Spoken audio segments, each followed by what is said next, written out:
how to speed up any internet connection on Windows 10 or 11.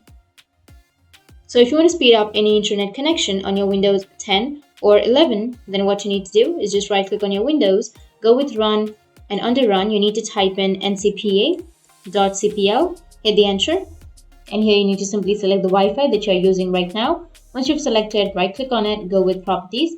Now under Properties, you need to make sure that you've selected Internet Protocol version, and you need to double click on it. Once you double click on the Internet Protocol version, now you'll have this kind of interface. You just need to simply go with use the following DNS server address, and you need to enter the address, which is 1.1.1.1, and go with the second, which is alternate DNS server. You just need to simply go with 1.0.1.0, and then you can go with OK, and you can add that. Once you've added, your Wi-Fi will run smoothly. Now, once you've done that, again, right click on your Wi-Fi and then go with Properties. And now you just need to simply go with the Configure option, which is here on the upper right. And under Configure, now make sure that you're under the Advanced tab.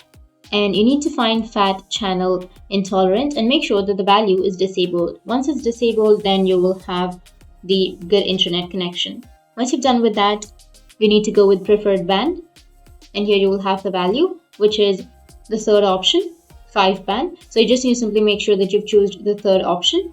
And the next thing is roaming aggressiveness. So if you choose a roaming aggressiveness as highest, then you will not have the internet speed. So make sure that you go with medium low or lowest. And after that, your internet will speed up. And after that, make sure the channel width for 5 gigahertz is auto. And once you've done with all of that, you just need to simply go with OK. And now you will have no internet connection. So you just need to simply go with your Wi-Fi and you need to go and connect to your Wi-Fi. So go with connect and it will be connected.